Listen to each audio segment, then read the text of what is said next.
Télévision, la chaîne à l'exigence des valeurs. Polémique eza place souvent eza que Wera za papa ya Ferré. Oui ou non? Ferré aza mwana ya Wera. Oui ou non? C'est pas JB qui a signalé papa, mais il manque un artiste ici. C'est pas Lema Kaba. Fondé non plus. C'est pas Didier Massela. C'est pas Blaise Boula, c'est pas Dolph. Et c'était quoi l'artiste qui n'avait pas encore chanté?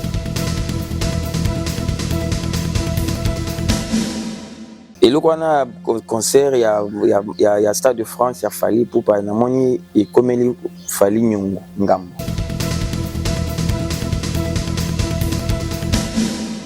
Le micro, même micro, il n'a pas de concert. C'était une découverte, c'était ça l'envol. Oui. Qui a reçu l'autre? Qui payait l'autre? Qui donnait les micros à l'autre?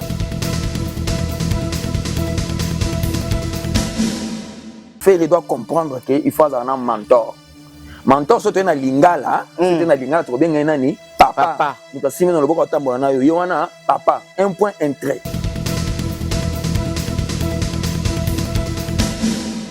On a découvert des salles grâce à Fali. Oui. La salle à Sika. Tu découvres grâce à Fali. Le combat de Fali, c'est pas ici. Le combat de Fali, c'est là où il est vendu. Il est vendu où? Place à disque d'or, c'est disque d'or, on a certifié.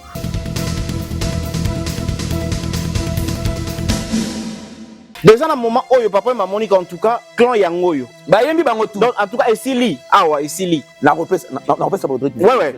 Il faut que district marche wana et puis les to. Faire out na ciment ya titi na ciment. Kuna na ciment. Azo du sola zo ya boya ye.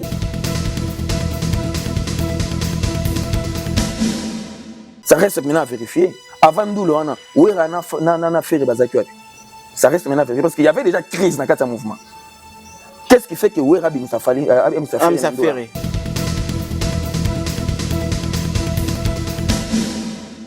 Je dois poser une question à Ferré. Vas-y. Je dois poser une question à Ferré. Ferré a dit que c'est Nzembo Moko Yemba.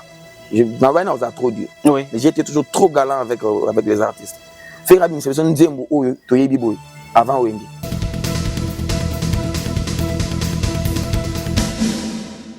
Ce qui Wera Benga Ferré, Ferré n'allait pas chanter. Na concert on a linga yembate. Il fallait qu'il guide moi, il fallait qu'il mentor moi basa la on a se rappeler. Il faut que quelqu'un s'impose. Petit nanga on a ça. C'est-à-dire alongo ni mwinda na se ba taki mwinda na sa mesa. Alongo la on a chango likolo et peli directement. Voilà.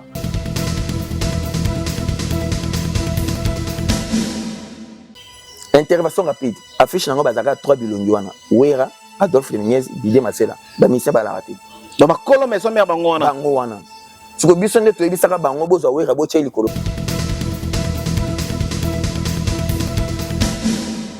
Ferré quand il quitte la maison mère. C'était un choc. Deuxième choc, Wera yemo ko ba note premier choc na ya munene na carrière ya musique iza ko kabona ya Winnie ba kabona nda kabona na JB na kabona na ba masa na ye quoi. Premier choc na loba. Deuxième choc à Wera iza ko longwa ya ba Ferré na Bill Clinton. Ferré a digéré le fait qu'il y a des musiciens qui ont été Nicodème, Arkeli. Merci moi. Les trois musiciens presque au même moment. Ferré a monacano, ils ont déstabilisé. Non.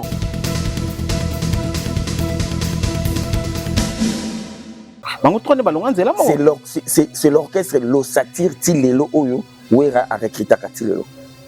Na image ya bango. Wera recruter Bill Clinton, Wera recruter Ferré, Wera recruter Babindombe, Wera recruter JDT, Wera recruter Flamme Kapay. Si ceux-là mutu oyo fa après sa maison mère kanda ba yena isa héritier. Et bon, comment ça? Héritier parti avec une grande ossature ya orchestre. Il y a orchestre maison mère.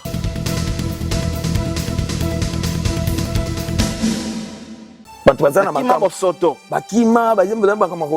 quelqu'un qui a des choses positives à dire sur Ferré, sur Fali, sur Héritier, sur Bill Clinton, sur Wera, sur JB. Par rapport aux polémiques que vous allez poser entre Wera et Ferré, Ferré Toko Bengaye, cofondateur de la Maison Mère. Cofondateur. Ferré Toko, Wera Toko Bengaye, mentor, il y a Ferré Gola. Wera est un mentor, il y a Ferré Gola.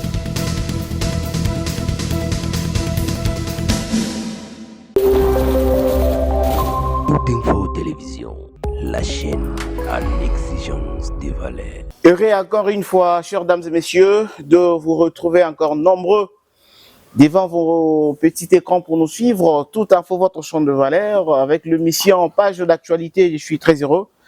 Les sous après Mikole Belé que vous m'avez posé beaucoup de questions du savoir pourquoi je ne tourne pas et pourquoi dans la tête non Nazali. À un moment, il faut aussi que ça la spécial bien pour aujourd'hui. Sobiota la rare moment quoi ils a vraiment moi passé. Merci à la grande équipe qui s'est bat vraiment pour vous réaliser beaucoup d'émissions. Merci à Baudric Mbambi qui est au four et au moulin pour la réussite de toutes les émissions de notre chaîne. Merci également à Batou Balandarabiso partout dans le monde. Vous êtes abonnés depuis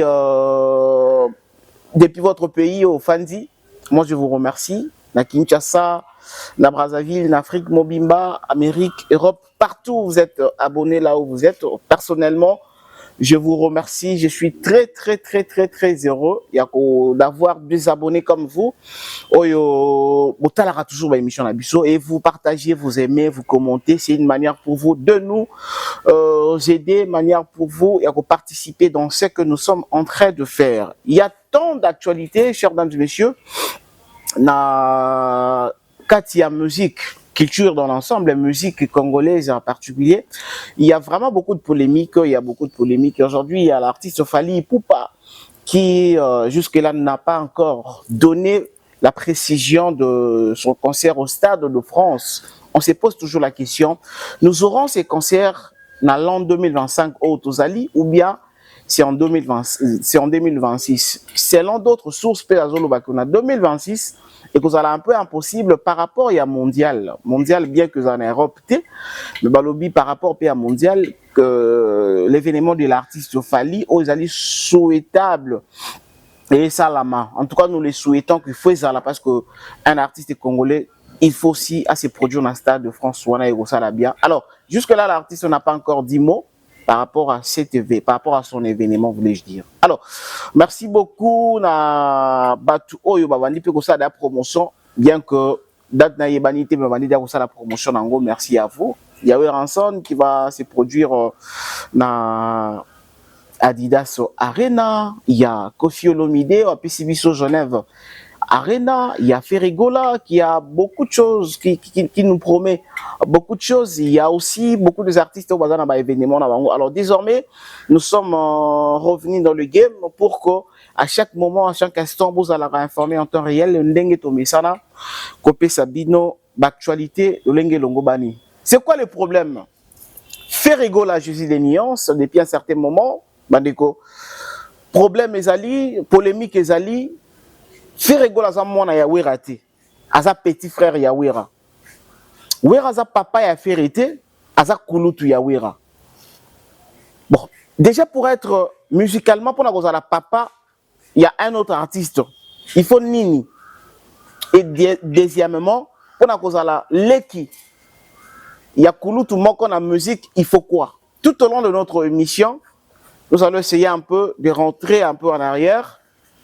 Et puis, tout va avancer, et dans tout ça, c'est qui les perdants? La polémique autour de monde, c'est qui les perdants?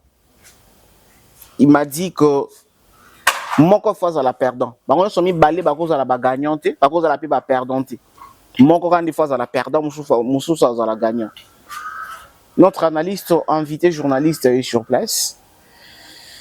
Marc-Olivier Mouga. Ouais, tonton Donna. Bonjour. Ouais, bonjour. Excellent lundi, à toi. Ouais. Semaine et bandit.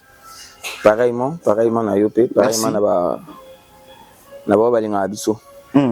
Surtout admirateur ya Boigna. OK. Et c'est vraiment mbote de par le monde. Très bien. Marc-Olivier Mouka, il y a tellement tant d'actualités. Dans Mambo Tali musique, Mambo Tali artiste na biso. Déjà pour commencer, l'annonce, il y a concert, il y a Fally Ipupa pour la Stade de France. Comment, étant qu'analyste, mon culture, comment déjà vous allez écouter la information? Bon, en tout cas, la toi, Balimbisanga, on a un peu dur. Ok. Cause un peu dit na sengaka. Vraiment. Dans un peu dire pour dire que et le a concert il y a Stade de France il y a Fally Ipupa na moni et comme il Fally Nyongo ngam parce qu'il doit impérativement au beta concert parce que amema kango déjà défi na ndenge wana ce qu'on a mutu na ye na bato bando zela bato pe bakomo lo banini okobeta comme le kaki yango okobeta parce que yemo pe na mutu a fona beta. OK. Na ndenga memaki balade spectaculaire ou asalaki pas beta ki basalo wana. Il n'est pas dit que ce beti salo rozongi na recevoir non, il n'est pas dit ça. Ouais, tu peux les faire 2-3 fois. C'est la question que moi je me pose. Pourquoi Fally na mutu na tcheke na tenenga sa beti salo atika lozongi la moté ou bien salo wana mpona muta beti yango avant ye non. Apparemment Fally azotambola na logique moi ya bongo. Et ceux qui muta beti avant ye non na palmarès ba komani ba ils en éti ba peso ballon d'or maintenant na ozaté parce que na séance déjà ballon d'or. Non. Ba peso disque d'or na ozaté pour na ça déjà disque d'or. À chaque fois on mériter bando peso quoi. Oui, il faut revenir quand il faut revenir. Il faut bêta. Ou personne azana 4 zénith. Ouais. Vous comprenez? Est-ce que personne se va bisa zone la zénith na minute au bout zone la zénith. Tu as raison on a bien dans ngo 4. Ko fait se va bisa beta sous Bercy na version na ngwa sika au bout beta Bercy. Très bien. Arbeta kaka. Voilà. Ça dit que Fally ngana dans pour ça longana le ko na mutu na pendant qu'il parle du Stade de France wana aribandela basalo ou bien abeta basalo mo susezana badida swana kenda betango parce que si vous est passé par Zénith il a JB à l'égal na Zénith. Ouais. Atali Angouma il y avait téléphone betango des jours. Betango des jours. Vous comprenez? Ça dit que il faut atala basal abeta basal pendant qu'azo beta basal azo préparer Stade de France.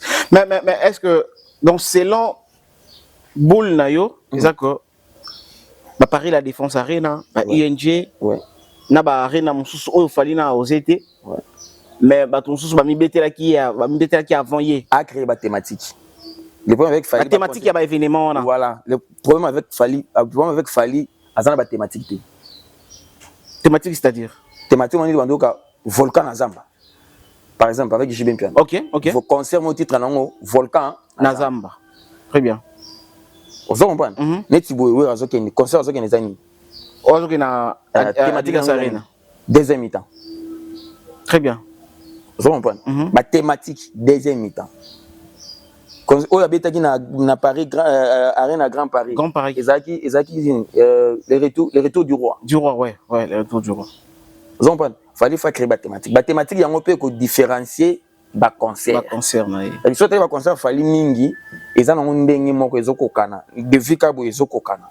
Mais c'est l'identité. Est-ce que le concert kokokana c'est l'identité de l'artiste ou de la personne? Le concert kokokana.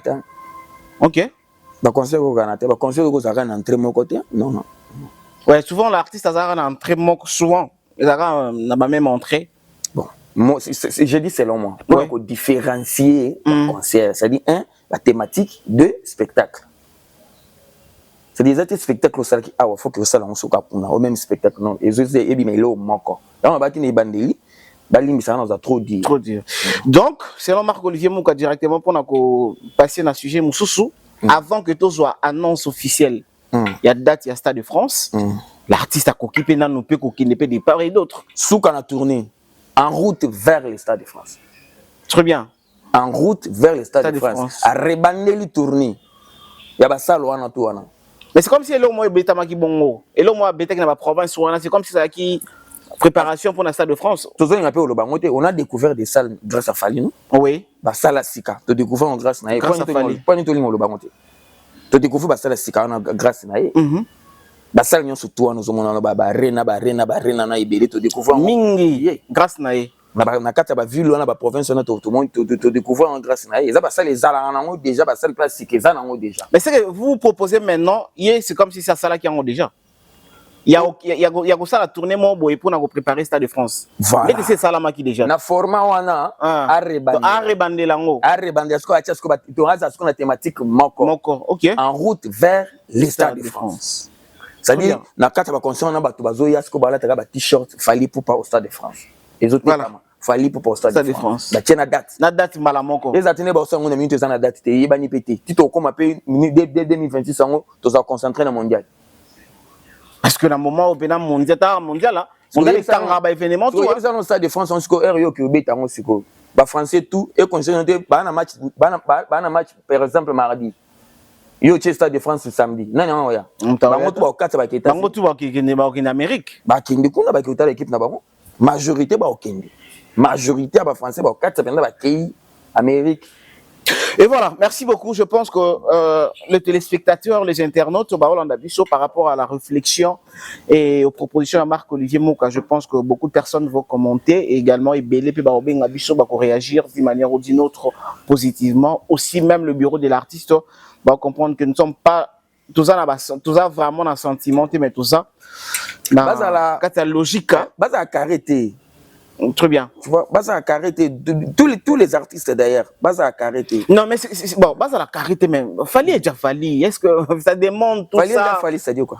Ça dit que Fali a déjà un an sur le plan mondial de la musique. Qu'il arrête de jouer la musique. Non, il ne peut pas arrêter de jouer la musique. Mais pour faire un événement, il n'a pas besoin peut-être il y a plus peu événement réussir dans le sens. Il faut Bunda. Pas tout l'exception image moi à Ouera Koït. Après répétition. Ouais. Quoi il est dans d'autres. Na moment où donc ça va chorégraphier. Il y a ça sur ça que Ouera la tika qui Ouera pour na beta déjà double zénith. Est-ce qu'il y a akon ni mabako il est bon akon telemawana ata le spectacle na mabako il est dans d'autres bon. Non. Avant na ndo kanyi maboko. Ba picture na ba puta na ba on est ba na besoin ya combo. Ngana sina ça déjà combo. Oui. Ça dit il doit toujours faire quelque chose mais chaque jour suffit sa peine. Il faut pas vendre batala noko wana kuna lobaki wana lobayo. Pourquoi ba tia batenaka compte bato ba fingi ba. OK.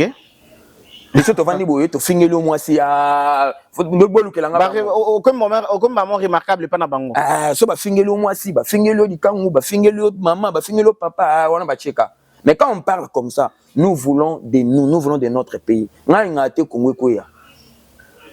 Nga Congo koya. Et musique non plus. Congo kaka en général. En général. Donc nyoso za ngata Congo. Oh tu eza na kata Congo ça dit ndule, bale, makambu tout eza na image mboka. Nga na posé koya ta.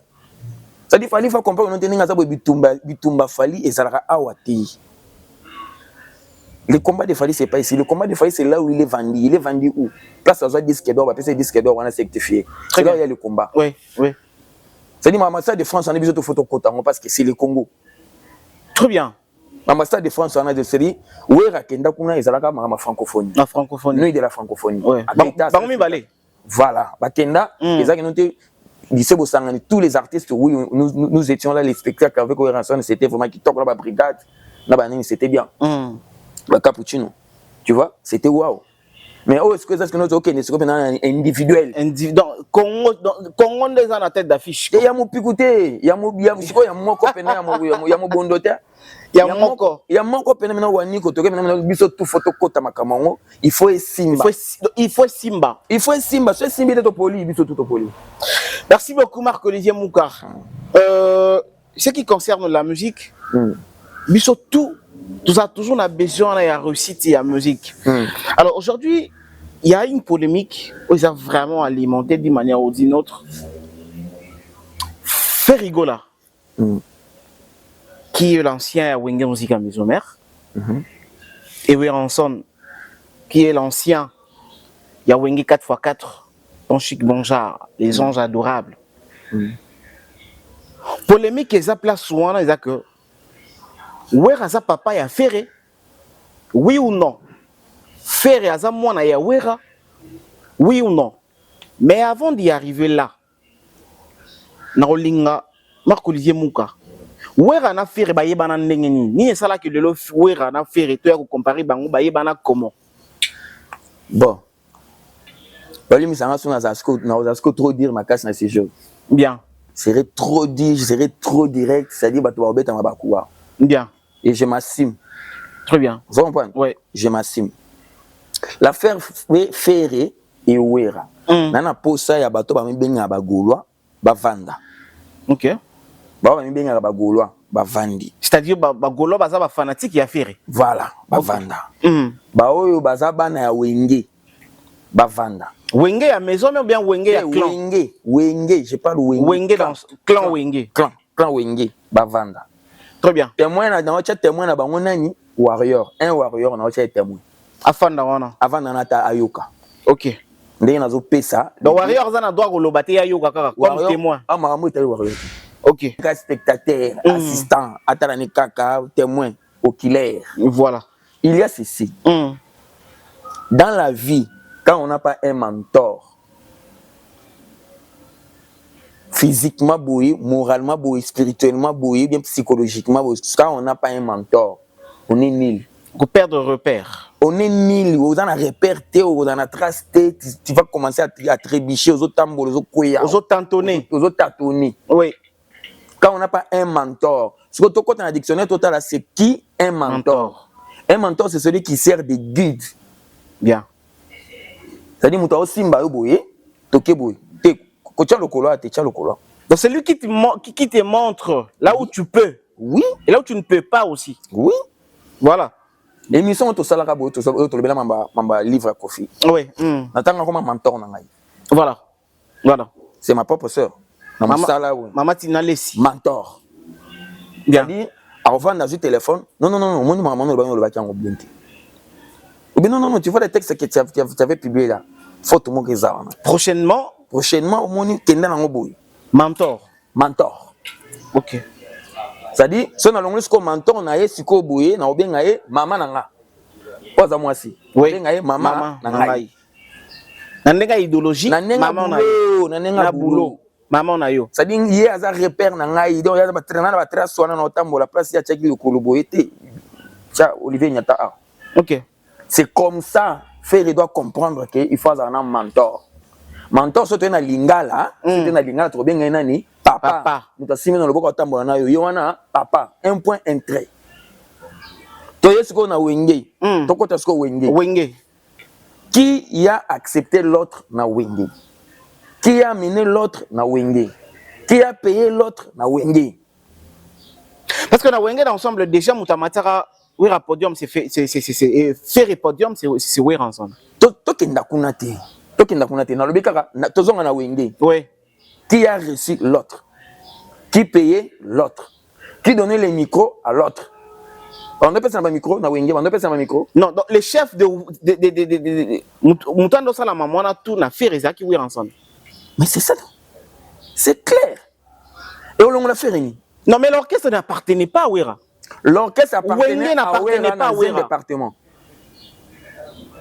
OK. L'orchestre Wenge Musique BCBG appartenait à Ouera son na département Songolo. Financièrement. C'est-à-dire que place wana boyate. Non, kuna yende président orchestre wana. Namito aza président namito yende modana décision. Boyate. Tout ça clair, tout le bamaramso no boyate. Bosori te marambo comme c'est ngasko. Ouera luba. Si Ouera lubi c'est bon. Parce qu'il dirigeait, il y avait des décisions à 4. À 4, ça dit 3 barreaux, il y a un baron d'accord. C'est moi qu'on a baron, il faut vendre d'abord yo kaye. Ouais. Yo boy pour nani. Après si ba raison naé. Après si ba raison. C'est pas raison ils a valable ça ni. Je prends un exemple à concert mon gars présentation il y a album fait de l'amour à Grand Hôtel. J'ai publié ça ba kotakana Muka World, tu fais na Facebook Muka World. Ba kotaba mon j'ai publié ça, j'ai parlé. Présentation officielle album fait de l'amour. Fait de l'amour. Papa Wemba invité spécial. Papa qui était venu se justifier par rapport aux accusations. Ils ont pensé à mouvement. Papa Wemba se justifier. Papa Wemba lobby clairement. Lobby. Ngai. Moutunazo panza. Non. Après si conseil na podium. Ba musicien tout. Likambote. Nana cause la son. Vous comprenez? Ba yinze mwana. Nanze mwana. Tout artiste avant de improviser. Ya wenge. Tout le monde. Bah improviser bah faut qu'on a bango et sili papa va se rendre compte que et sili papa va chibo à Kati Nzem mais c'est Ouera son qui était derrière il y a un micro papa va ça Kati a un micro il restait un artiste à Yemba qui n'a pas. OK Et le concert est là, ils sont en ligne. C'est pas JB qui a signalé à Papa Wemba qu'il manque un artiste ici. C'est pas Lema Kaba. Fondé non plus. C'est pas Didier Massela. C'est pas Blaise Boula, c'est pas Dolph. Et c'était quoi l'artiste qui n'avait pas encore chanté? Ils ont un petit nabiso moko a. Bana poto bozolinga un petit nabiso a. Et ça il oblige. Déjà dans le moment où Papa Wemba Monique en tout cas clan yangoyo. Bah yembi bango tout. Donc en tout cas Esili. Ah ouais, Esili. Na repère ça Rodrigue. Ouais. Il faut illustrer image wana et puis faire auta na sima ya titina na sima. Kuna na sima. Azo du sola zo ya boya ye. Ce sont des vérités. Il fallait qu'ils aient un mentor, mon cobo. Il doit y avoir quelqu'un pour te sortir de là où tu es. Il doit y avoir quelqu'un qui doit te montrer là où poser les pieds. Est-ce qu'il n'y avait pas préparation mentale? Il n'y avait pas préparation morale? Bien sûr. Il n'y avait pas préparation artistique? Oui. Ça reste maintenant à vérifier. Avant nous, où est-ce qu'on a fait les ça reste maintenant vérifié parce qu'il y avait déjà crise dans le mouvement. Qu'est-ce qui fait que Ouera Bimisa Ferré? Voilà, est-ce que c'est là qui est prévu? Maintenant, c'est la question qu'on doit poser à Ferré. Voilà, est-ce que c'est là qui est prévu que jour on n'aille pas Yemba? Voilà. C'est la question qu'il faut maintenant poser à Ferré. Ferré ne fait répondre au biseau. Bazaki Wapi na Ouera. Bazaki Wapi, voilà. Parce qu'il y avait déjà crise. Papa m'a no samba na podium. Il y avait crise. Papa m'a au samba. JB Anasima. Adolphe Ayembi à Silisi, je crois Emile Moutasuka Mpemba si je me trompe. Entre Adolphe et Emile Moutasuka Yemba qui yon. Après Basali Keron dit Kambote nana kozela soya kuba. Papa Mba Cheboui. La vidéo est là. Ça dit Kocha Boningo Banini. Oh ouais, c'est fini, la chanson est finie. Oui razu micro. Abimisi Ferré na Sima Ferré Ferré bandi ko Yemba. Ayembi, Papa Wemba Telini Ayoka. Des gens dans la musique, ils ont Makambo et comptent trop. Ça compte. Ça compte. Parce qu'après ça, il y a une lumière, mon corps. Dans la vie professionnelle, si tu n'as pas un mentor, tu es un produit nul. Tu vas commencer à trébucher. Je dois poser une question à Ferré. Vas-y. Je dois poser une question à Ferré. Ferré a dit Nzembu Moko Yemba. Je m'avais trop dur. Oui. Mais j'étais toujours trop galant avec les artistes. Faire une sélection Nzembu Toyebi avant Wenge. Avant Wenge Kaba. Avant que nos collègues n'aient pas, j'ai bien collègue n'aient. Ok. Ami sélection Nzembu. Mais non. À ta photo, à ta fiche. Non, mais na image à Sali. Nicolas Podium, ça quand même. Et avant Wenge. Avant Wenge. Ah non. Avant Wenge, na rumba de jeunes. Orchestre na rumba de jeunes. Abi ta photo na ta fiche na ngobasala. Exactement. Bon, a habité chez Ali. Tout ce que moi je veux, c'est que nous devons aider les artistes à comprendre. Il y a un bras de fraternité, non. Ça dit que les musiciens qui sont autour des artistes doivent comprendre la grandeur des choses. Je veux que Bato Baza Pemena à faire et va comprendre la grandeur et locaux. Mais non.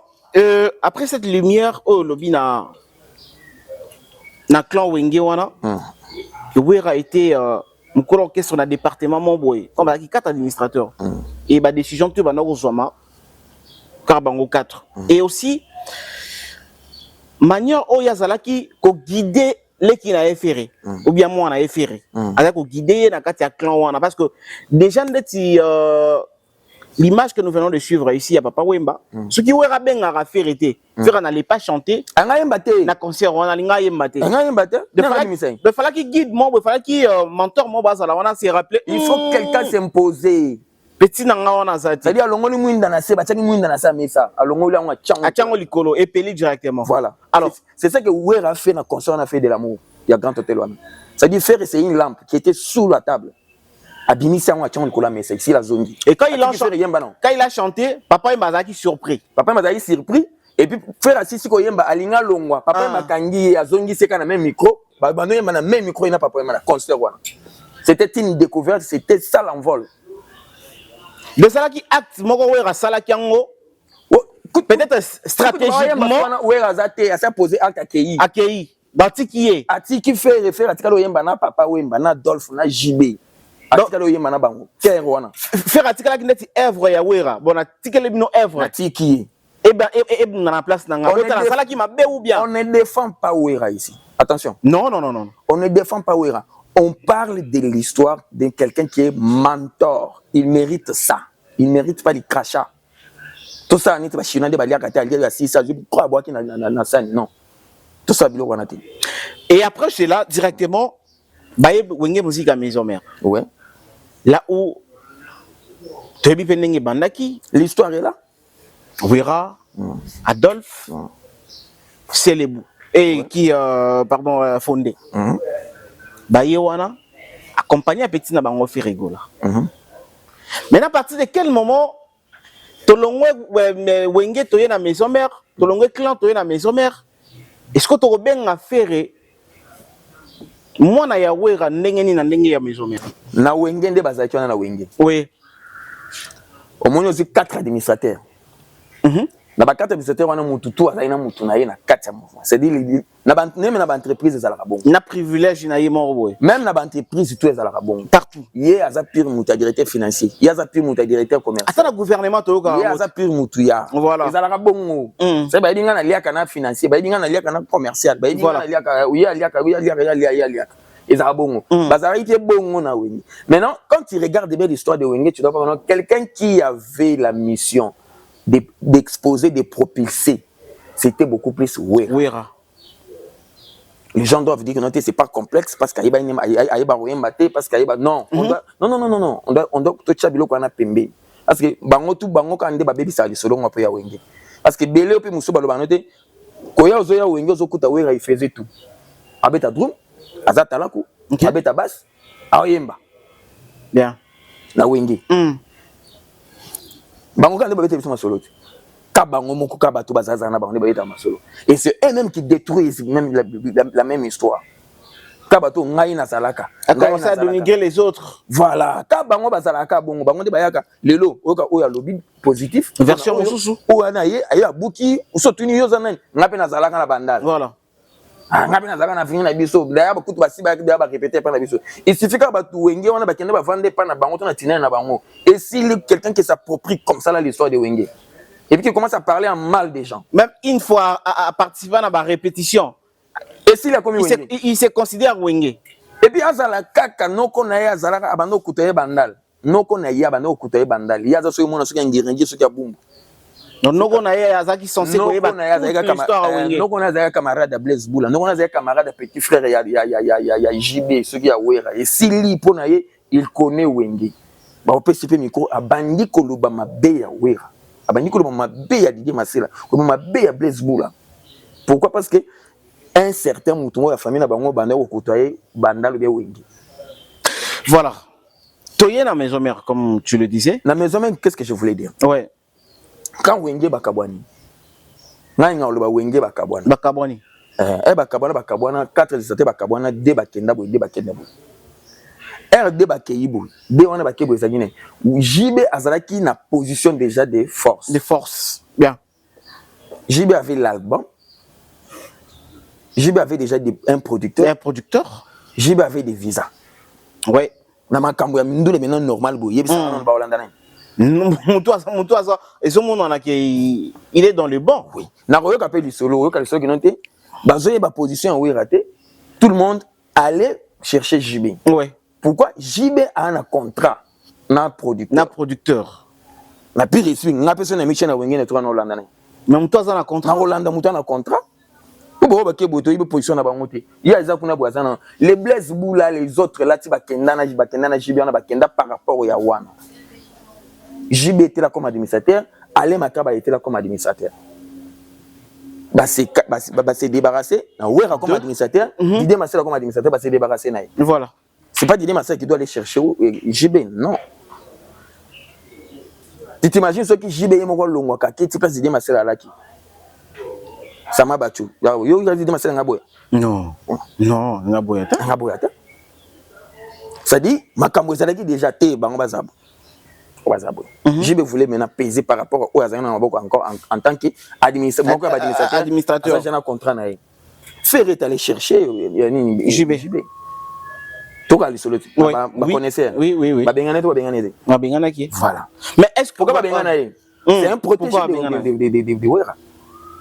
Donc, il savait que Ferré, à sa cause, elle a privilégié Kaka Wera ensemble. Voilà. Non, mais il n'était pas les seuls. Il y a aussi Alain Pela, Nagoyo Kalisolo. Non, Alain Pela, na manda chante. Baza ba pire petit pe Wera bando va vendre pas ba Wera. Pas ba Wera. Wera peka mutayana bango. Wera pe muta imposa bango ba yemba. Imposa bango na ko pesa bango espace ba yemba. Ça dit boza na espace ba yemba te, boko yemba te. Bo yemba, o yemba na micro na. Beaucoup de gens donc Sature wana ils ont déjà on bando télémana. Ça dit jibe bando télé place na ya bando télémana a hotel mana ne bandela concert chikicha Wera son place à télémana azawana ti suka concert bato bando ko bouger ezaka Adolphe na Blaise 4 micros wana 4 micros sur 4 micros 2 quand les bando bouger wana nde bouger na air moko ça dit ekokota kangi micro ne kuna Kaludi aye ko yape akangi micro ne koto et sili ba telemi wana 4 bana katika tuna ko yoyisa oyo yemba na micro ya nani nana otikelo bien ba yo ko sala kala ibungi nde ba musicien ba yembi afanda yembi ba yembi wa ça va ba bandi siko ya era vocal na ye ou bien soka sala ki ker Adolphe mta otikela micro ou bien Blaise mta otikela micro jiba atikela otikela moto micro te ou atikela moto micro ta regardez bien l'histoire de Wenge. Regardez bien l'histoire de Wenge. Pour Jiba Obina, Aoyemba bien, Abina bien. Oui, Aoyemba, Abina bien. Il me semble que le micro, on a soit le micro, on est sili, configuration, figure, orchestre, Koufi. Donc, vous pensez qu'on a beau changer, on a bien, mais même si maman décor, ceux qui moquent, on a pas bougé. Jiba n'a pas de c'est l'image de Wenge, Bazaka, Bando Zazakawana, Bando Zazakawana. Si concert est aussi là. Et du coup, il y a que il y a vivra parce que un tel s'impose pour naïe. Voilà. Alain Nani Ferré Azalarana Bisso parce que mon tout le monde a privilégié railler. Alors bah il y a une musique à maison mère et Kenenge Kenelaki. Comment va une musique à maison mère wana? On est batali. Non, on ne peut pas baisser. Bah connaisseur bah il m'a robaloba. Non, oui, Ratika qui n'est pas musique déjà. Oh non. Quand ils ont maintenant réfléchi, il y a que ça l'orchestre Wenge musique à maintenant. Ba Vandaki, ba Sololi, ba Yokani, ba Pesani, ba attribution. Très bien. Ba Pesani, ba attribution. Les trois là, c'est-à-dire Wera, Didier Massela, Adolphe Lemenez. Quand ils font l'affiche, il y a intervention gratuite. Vous êtes aux Anna Bango? Non. Ba Tchangana na katikati. Viens sonner. Après, il a dit Tatanani. Après, le musicien va y aller. Intervention rapide, affiche dans les 3 kaka. Intervention rapide, affiche dans les 3 bilongiwana. Wera, Adolphe Lemenez, Didier Massela. Le musicien va la rater. Donc, Kolo Maison Mère Bangoana. Bangoana. Si vous avez dit que Bango Bozo, Wera, Boche Likolo. Toboche na katikati. Donc, c'est aussi une question. Pourquoi on affiche une intervention rapide dans l'album Aliboso, la maison mère, tu retrouves à Ferreté? Il faut battre Ferré, battre Christian Mabanga, battre comme cofondateur total. Battre Limbonda, battre Christian Mabanga. Tu comprends? Au tien affiche voilà, affiche en Goyangona. Battre qui Jabron. Voilà. Bacha peki Jabron. Nikon, pour y pas outa ina wenga mobile. Donc et donc et perception moi ligne à mon rapide, compréhension facile et ça affiche wana. Affiche. Perception moi compréhension facile que voilà album à Liboso et orchestre et voilà ba fondateur il y a mouvement. Ouais Raché Banjeng. Ouais. Dis moi c'est la Raché Banjeng. Adolphe Aché. Vous en comprenez? Là, Moussa Tchekin, Madame Moussa Zaxi, Michael Cheng, orphelin. Ouais, orphelin. Il y a Zalaki. Est-ce qu'il y a Zalaki à Kassa? Il y a pas le bazar cofondateur. Non, il y a qui? Il y a. Bon, attendez mon. Je suis un orphelin, je n'ai ni père ni mère. Where Ranson m'a retrouvé. Michael. Agenda, il faut tout le caper. Akena poto il paraît. Voilà.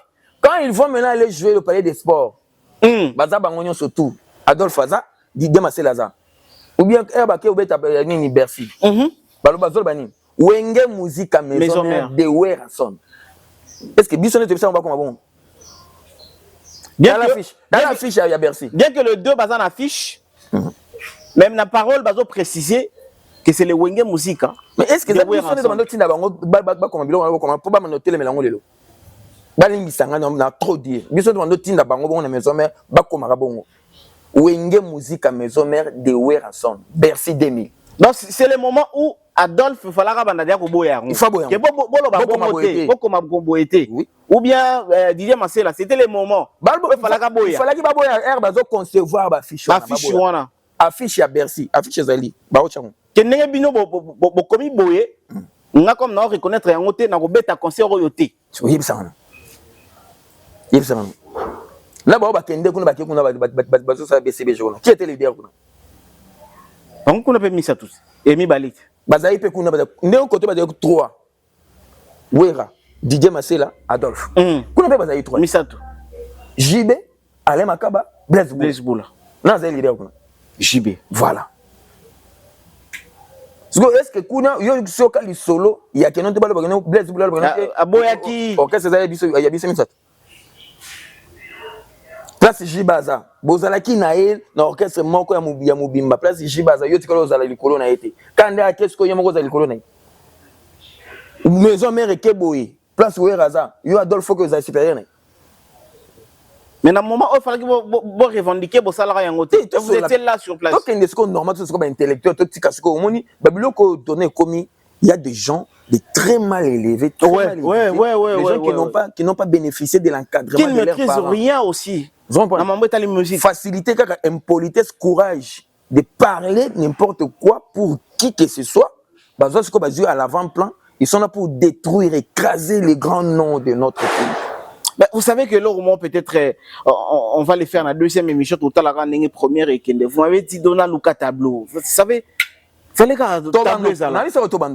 En tout cas, il faut tout temps au tableau. Tobando comment? Moi, ni ba auto bazo balika ba mission, ba finga. On a invité bango yaka. Yo comme ozana ba mafinga mingi na monoko nao. Créer yango. Tozolo ba to bimiselo fali yo. Banda okoma siko bilo wana oloba pona fali wana. Essaye un peu à décrire biso fali où fallait à commencer. Voilà, banda okoma. Comme yo finga faire mingi. Banda ko expliquer biso. Comme yo finga faire mingi, créer yango. Banda finga faire na tableau. Et là, on a ça là, on a tout tableau, les producteurs. Voilà. Comme il y a fin à Fali Mingi, fin à faire Mingi, tout producteur, il y a pardon. Azan a problème, soit il y a loyer, soit il y a roulia. Voilà. Il y a un fin à faire, fin à Fali, fin à héritier. Alors, moi, quand problème, tu as une solution. Tu as $500. Aussitôt dit, aussitôt nani. Jean-Claude Mabanzo. Tu mis ses producteurs. Voilà. Émission. Azu. $500 à tirer. Comme yo fin à faire mingi, au fin à fali mingi. Voilà par argument. Créer un tableau yango. Démontre-nous. Au lobby. Faire yo, ouais, maman. Au commis yango. Total non commis. Ah, pour te permettre ce que baba paye, baba no tanga. Parce que tibo fin à faire na ba fali wana. Baba, o ba yibi ko tanga, ba yo kaka. Ba yo kaka mampolo barate. Pour permettre baba yo kaba sumi we. Baba no mona ce qu'on a commis. Parce que tel artiste, ces gens ont pris l'avant-plan. Matière,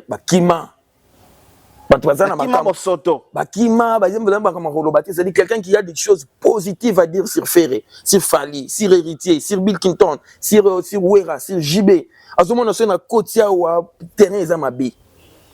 Et du coup, à un moment, quand on a une histoire, on a les marques Olivier Munga, c'est comme si ma mission bango pe na ngonga moko ba encourage ka pe biloko ya ndenge wana parce que aujourd'hui quand on tourne le bac pourquoi dans l'an 2000 bando lo ba wenge musique à maison mère de Werason bino revendiquer en disant que ta wenge za Wera ta wenge za maison mère za Wera ta maison mère za biso bolo ba bon te mais c'est aujourd'hui bon comme ce qu'on tient peut-être batu mususu ba ya ko manquer batu mususu ba respect na makamo bino mo bozala ba conscient Kibusendi yango Kibusendi hein Kibusendi. Ah, je vois, je comprends. Mais rien dire. De rien dire. Parce qu'on m'a pas bololé. Parce que Ozalaka. On m'a lâche. Bon valide affiche. Toi que beta Bercy, bon valide affiche. kuna basa Titanic batie ba musicien batia afande batia Melia batia Alain Makaba batia Blaise Boula voilà ande basa ki wana jibe kuta sala ngombe Titanic album na bango atia bongo bien ati bilongi na bango nyoso tukuna mais côté intervention rapide zaka bilongi ya batu Misato voilà Ali Monde était là Ferré était là Christian Mabanga était là Ki Jabron était là Ki Jabron était là pourquoi batiaka bango na affiche te mais kuna batia ba Emilia batia afande na affiche Titanic siko afande un bon jour il viendra nous dire que non te bakendaka ko sala wenge BCBG na NJB et balongwa na wenge musique 4x4 donc à partir de cette émission pouvez-nous faire comprendre aux internautes na ba téléspectateurs bazolanda biso par rapport aux polémiques aux alliés posées entre Wera et Ferré. Ferré toko benga cofondateur ya Maison Mère te a cofondateur te ngana boyango Ferré toko Wera toko benga mentor ya Ferrigola Wera za mentor ya Ferrigola mentor na lingala mentor ya Ferrigola mentor na lingala Didier Marcel za mentor ya les 4 administrateurs baba mentor 4 administrateurs za mentor ya Ferré mentor na lingala toko définir ngo lokola papa guide les 4 administrateurs ya Wenge baza ba papa ya Ferrigola bangonde ba père na ye s'il faut que définir bango en un c'est Wera très bien dans le Blaise Boula te dans le Adolphe les 4 administrateurs on a bien précisé les 4 administrateurs sont les géniteurs de Ferré tozo bango tout en une personne to bimisi Wera et Sili to vandi wana merci beaucoup alors deuxième volet, par rapport aux polémiques, parce qu'à un moment polémique loyale, tu dis que serva rapé, na bato ba osala yango pour na makam peut-être bazanango besoin. Alors au moment où nous sommes en train de regarder, de voir le polémique, ya bango, ya ba Gaulois, na ba Wengemen, tokoloba, na bango mibale qui peut être le perdant na mambo que, en tout cas polémique wana ya koboya kozala mentor. Faire quoi ya ou bien polémique ya kolukaka kozalaka papa ya Ferré Wera quoi na kozala perdant na kozala gagnant avant tout comme na kozala perdant na kozala gagnant il faut yeba source ma kambo ezali très bien source de polémique wana qu'est-ce qui brille entre Ferré et Wera c'est quoi le problème eza problème à kozanga komiyeba c'est-à-dire que ce qui Ferré à comprendre que bato babimisaye Wenge musique ande bimisaye l'administration ya Wenge nde ebimisaye l'administration nde bimisaye Ferré ne peut pas tenir devant JB ne peut pas tenir devant Didier Masela ako tenir te liboso ya Wera surtout Wera ngumba mokila surtout Wera oui OK poliment ngumba mokila artistiquement oui trop que na pick and peut senga bon si soza na mutu oyo fa apesa maison mère kanda ba ina isa héritier et bon comment ça héritier parti avec une grande ossature ya orchestre il y a orchestre maison mère voilà au vie et aussi de tout le monde héritier kenana ba maître akenana ba porte-parole akenana ba musicien akenana ba fan naba na ba bureau ba batela la samba wana akenana bango manzaka mankoyi oui s'il y a quelqu'un à détester bana maison mère bafana mena to pena a déstabiliser maison mère muto pena anika ki pena maison mère yo c'était héritier parce que le porte-parole phare et maison mère na minute wana c'était Dadi Mola oui Dadi Mola qui parlait un bon français à l'époque héritier parti avec Dadi oui héritier parti plus loin avec un artiste Wera où tu ko recruter ya PC combo ya Blaise Boula est-ce que tu vois bon une révélation très bien d'ailleurs moi je ne le savais pas voilà o ba venga nani Mishka ah pesa combo Blaise Boula Wera pesa combo ciel abenge ciel c'est une référence ya Blaise Boula quand Mishka chantait dans la zamba batutu ba moni Blaise Boula Mishka o bomona wana Wera baptisé combo Blaise Boula ciel botu na Mishka na bien na la zamba Wera pesa combo na donc il y a malamoko et coïncidé bien à départ héritier Kenya Héritier qui est arnaqué. Voilà. Arnaqué, azo interprété Ferré na maison mère. Voilà. Héritier Piccolo a Kena, vie de Tikali. Après quelques temps, Olivier Akei. Nishkawana, Azana, Azana, Bazo Potrana, Olivier. Potrana Olivier. Olivier. La maison mère. La maison mère pour la deuxième voix. Voilà. C'est-à-dire conquérant direct. Oh, il y a qui a Olivier Moulungue, Nakati maison mère. Na Kenene. Héritier. Héritier. Maintenant, na Ferré, na héritier, na il faut na ça va passer. Ouais. Toi, ça que non, ok, na équipe. Voilà. Les gens ça la passe. Ma belle ça que quand le musicien maintenant se déplace. Balongo maison mère. Ba kei. Bien balongo pas Ferré, ba tekuna et pas na maison mère et pas papa donc mentor ya papa na ya mentor na ba mentor ya mentor na bango. Donc ça dit ba musicien ba ou c'est pas ya Ferré ba qui pas wire. Voilà. Ferré quand il quitte la maison mère. C'était un choc. Deuxième choc le premier choc na ya mouné na carrière ya musique isa ko kabona ya wingi ba kabona nda kabona na jibi na kabona na ba masa na e quoi. Premier choc na loba. Deuxième choc à Wereza kolongwa ya ba Ferré na Bill Clinton. Ferré Bill Babi. Et non Ferré Bill JDT. C'est l'orchestre lo satire Tilelo Oyo Wera a recruté Tilelo. Na image ya bango. Wera a recruté Bill Clinton, Wera a recruté Ferré, Wera a recruté Babi Ndombe, Wera a recruté JDT, Wera a recruté Flamme Kapay. Tilelo.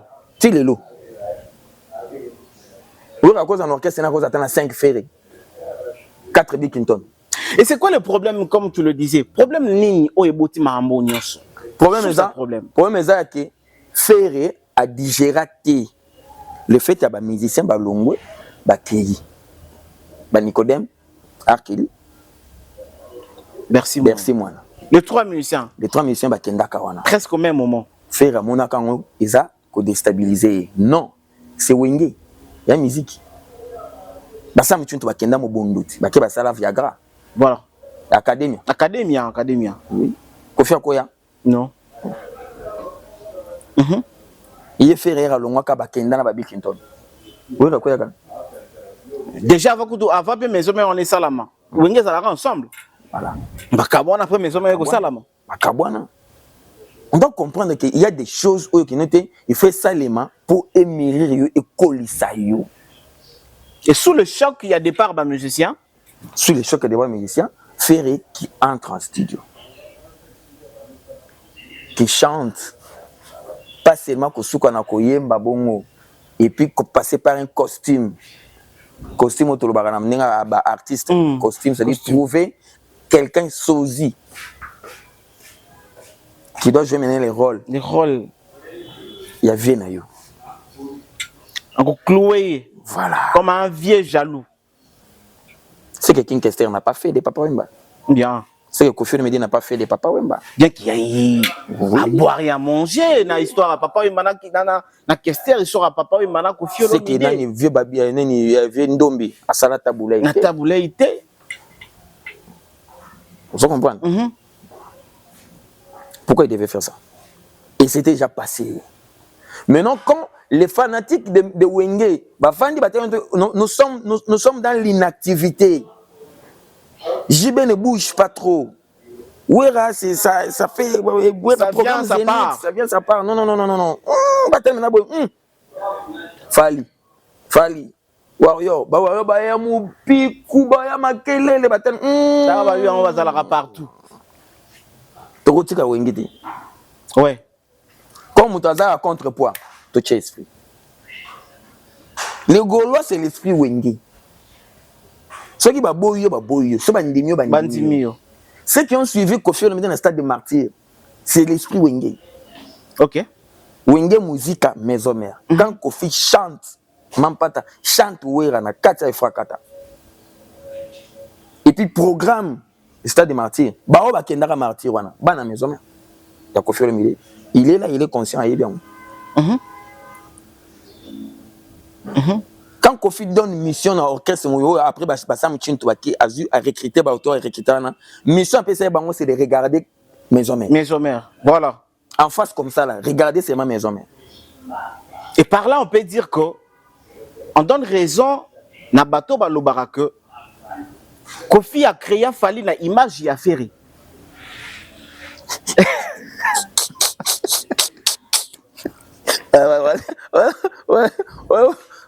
Sumuka. Pardon.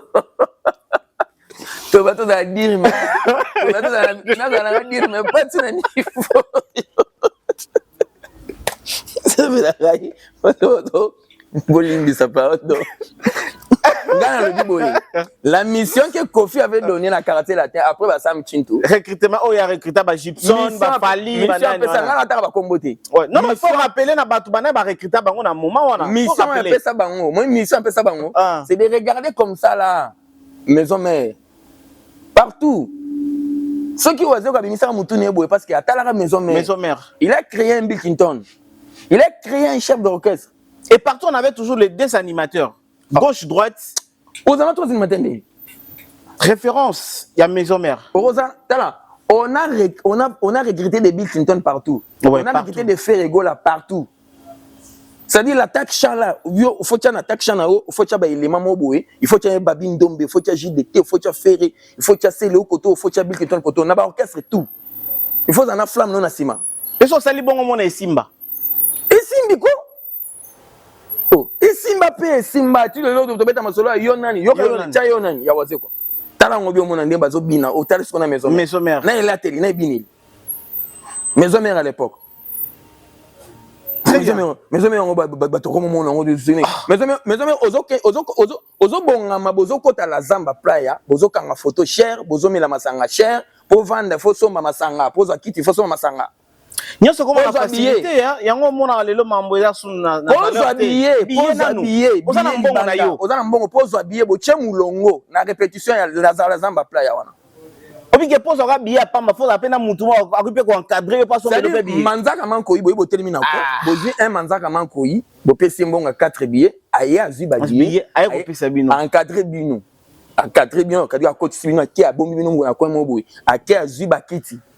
Aya chelibino wana bovandi. Toujours moyen quelque chose hein. Toujours moyen c'est-à-dire bato bazo boko la bana na vie weza na la zamba playa.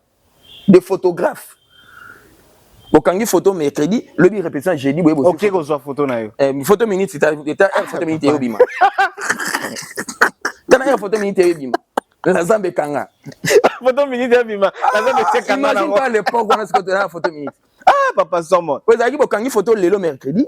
Lobby jeudi boye na rep ba batandi ngo boye ya pour na scope photo chaque photographe quand il a musicien nini tala ou ba musicien so ba vendre ce qu'on a sima on ya podium voilà c'est dit oyo yebisi ka photographe na besoin quand photo na faire ye moko muto ya zi faire ateli se faire wana allez akangi photo azi se faire azongisi oyo quand photo na quand photo na bill aye ka zelo bill aye ni wana lobby scope on dit ko tala ba batandi faire yango yango yango na chidete yango et tikala na pesa ki déjà avance pesa reste ozi photo na yo achelo na enveloppe obino est-ce que belo ba ofinga ba misel lelo na ba télévision basala mambo yo il faut demander lobela bango est-ce que ba yebi be basala mambo ba perdre ba temps na bango pour na mambo ba mal éduqué to tshela bango tableau comme yo finga ka Fally mingi to tshelo tableau pour ba baba nano ba yokate ba so finga Fally mais ba baba batangaka très bien comme yo finga ferré baba nano ba yokate so finga ferré te finga bango siko na ba écrit bango pe comment siko yo baba pe sur miwe amona nengo yo finga Fally. Alors on était maintenant pour dire nani perdant na mambo makoni c'est Ferré. Pourquoi Ferré perdant? Ferré perdant parce que azo tika ba kota na secteur na secteur na eza secteur oyo wera azali banda. OK. Wera zo tala o mwana. O mwana. O mwana. Na kotala wera bando observer pas zo tala o mwana ba fanatique pe ya maison mais ba sai nini ba comprendre comme vers tala ne boye toke ne boye. Wenge sala nini épolaté. Est-ce que tellement na rond-point où les jours faire un concert à Martyr? Tout tellement na rond-point ngaba ou bien tellement na comment on appelle ça? Na pongabi. Au moins na arnyo ba no bando ya na stade. C'est-à-dire l'esprit à Martyr ya wera. Motivation non. C'est-à-dire ne ba o ya soki ba kutani na mbiskat mo ba ko buka porte. so bo umelisi bango bakoboka donc boyi ko empêcher bango te l'esprit wana et ça ba yala ba billet boy ba tia net match ba tia ba billet boy concert ya faire ya martyr billet boy ba yana billet ba tia boy ndre ba ko ta match ara ni moyo sakana te Marc-Olivier Mouka, nous sommes obligés les perdants. Nous sommes obligés il y a ça la deuxième numéro. Il y a pas de problème parce que na moni déjà ba Goulande va recevoir et le lobby que c'est faire les perdants. C'est faire les perdants. Il y a polémique oyo. Oui, bien faire les perdants d'engin. Bata ce qui va se passer dans le concert les 18. Yawera. C'est là où ils vont comprendre que tout ça là rien. C'est-à-dire wera oyana arni moko ya rosakanate et puis après ka wana na kata salona il va sortir encore une autre date. Toujours c'est comme si dans le concert on 18 ils ont invité mon surprise. Le concert ngana kena ngana ebeli wera na makambo ya ba invité. Wenge ngana ebeli bango na jibe na wera. Musique ebeta bat babina ba sepela na jibe na wera batikala te ko dembela invité pour ba beta ba grande salle ba beta ba concert minene batikala o dembela invité te. Ça c'est pas l'esprit ya jibe na wera. Mais nazolo baka noté batala ka makambo ko le kana les 18. Trop bien. Marc-Olivier Mouka, merci beaucoup. Affaire de profiter à Rocha date. OK. À date, il est temps. Avant na wana sko ala tagan. Ala tagan, c'est des années au koti zamba, au moninko ya vendre zili bango bambi. Est-ce qu'aujourd'hui le fait qu'il y a des Gaulois qui crachent sur eux ensemble, il y a fait ya robo ya wira. Donc il peut le bac. Et faire abo tika le boya wira te. Bagoulois alors. Bagoulois bazo comprendre ndé mabé. L'expression ya faire. Bagoulois ndé ba comprendre ngote. Toko lo bapé que Bagoulois ça qu'on s'en foutait na clan Wenge Mobimba. Par exemple. Mais bazo ye bandete lo ba ça. Boye bandete. Il faut tout expliquer bango erreur na ngo siko yango. La deuxième numéro. Voilà.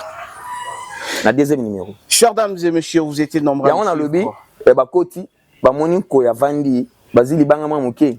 Babambi balamusi ko iswa balusi lo ngatali bazisu atali bango bazisu libanga musa muke babambi obi bal saka mutu boy c'est comme ko yango siko boya babambi mabanga deux fois bazele de 18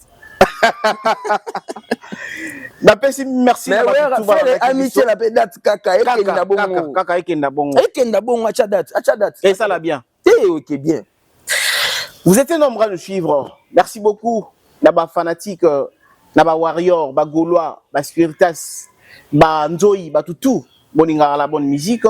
Nous étions là pour une analyse constructive. Nous sommes arrivés à la fin de notre entretien. Marc-Olivier Mouka a été des passages sur notre plateau. Je dis un grand merci à Jean-Claude Mabanzo, sitôt dit, sitôt fait. Il a dit, il a fait. Azo sala te. T'es au sala. Depuis le baki. Au sala. Il y a au sala. Il a dit, il a fait. Jean-Claude Mabanzo. Merci beaucoup à le mécène conscient Jean-Claude Mabanzo. Il a dit, il a fait. Ouais. Marc-Olivier Mouka, nous sommes arrivés à la fin. Oui, nous sommes arrivés. Merci beaucoup. C'est il a kanda moko ekoti na. Kana ngoza bien. Na préférant. Na sepela tene ba finga Ferry, ba finga Fali, ba finga Wera, na sepela te. Bien. Parce que nous avons vécu ça. Nous sommes dans la photo, nous avons affiché à Pamba, nous photo. Très bien. Affiche à JB, à TH, nous avons photo. Affiche à Pamba. Au côté, na kati ya maison, nous avons pona hôtel, nous avons affiche à Kibisa. Au futimbong, boche mulongo. Na ndiaï, na commerce. Au côté, pour bafungo la fiche, la question affiche au tali. Tu as un téléphone, il y a un Android, il faut photographe à télénuana, va dérouler la fiche, il va checker même qui ça. Va gagner photo, il faut y avoir photo après des jours. Qui a fait ça? Ouera.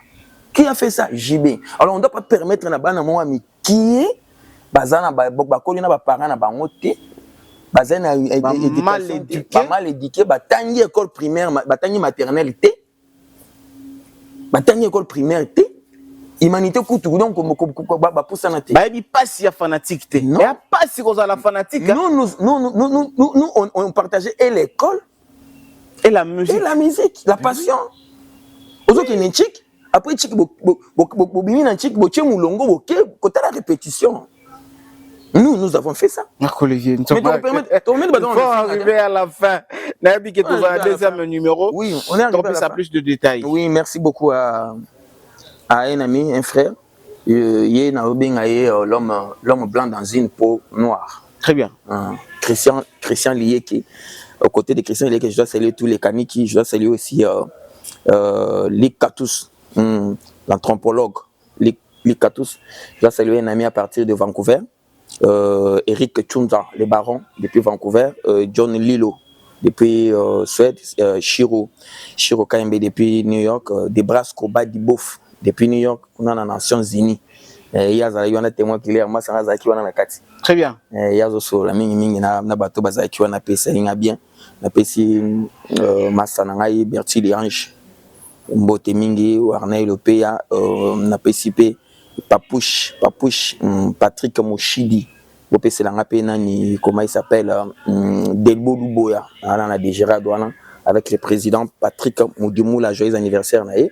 Na pesi pe a batonyo surtout mbote ba Rolanda biso. Warrior, Gaulois, Spiritas, Villageois, Banzoï, Dépique Bazabane. Dépique Nuance Musique. Nuance Musique. Nuance Musique. Musique. Non, les lancer mon enfant, Nicolas. Bah, chérie, va aller là, mon fort. Oh, les langues magasin. Assassin Bolingo. Non, c'est qu'on a chat. Merci beaucoup à tout le monde. On est là, on est disponible. Mais l'autre salle, on a mis tableau. Tableau. Ça, Jean-Claude Mabanzo. Tozo Luka garçon morobo ya finga café mingi. Tochele là. Tochele na cré, tochele na tableau. Comme ça finga faire na tableau. Aya ko bimisa boanya boyer. Comme finga rafali mingi. Akomaka bababa basurmiwe bamona pepu ba bamona bababa basuni bamona te ba finga afali na faire. Donc c'est un peu ça. Na PCP merci mingi na Kame le grand réel. Bodrick Katendi. Musala kitoko. Voilà. Tozana biso wana tozana pona mboka. Bendele ekoyate. À nous le Stade de France. À nous Paris Grand Arena avec Moïse Mbi. À nous Paris Grand Arena avec Kofi Olomide avec tous les qui Genève Arena. Genève Arena. Voilà. À nous Bruce de Mamassi. Toutes les divas. Bruce. Merci beaucoup, mesdames et messieurs. On se retrouve dans une autre émission.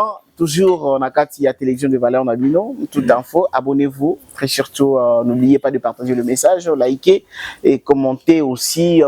Écrivez-nous, appelez-nous, tout ça disponible. On se retrouve prochainement. On dit au revoir.